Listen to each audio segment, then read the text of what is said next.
Late చేయకుండా వీళ్ళకి వెళ్ళిపోదామా? Let's go. అక్క అక్క మనం 30 వచ్చి దావత్ చేసుకుందామా? దిషు మన దగ్గర డబ్బులు లేవు.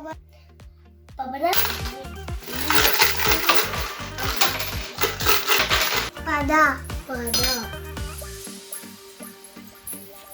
చికెన్ మటన్ మా దావత్ వంటకాలు రెడీ. ఇప్పుడు మేము చూపిస్తాం. ఫ్రెండ్స్ ఇది చికెన్ లేదంట మటన్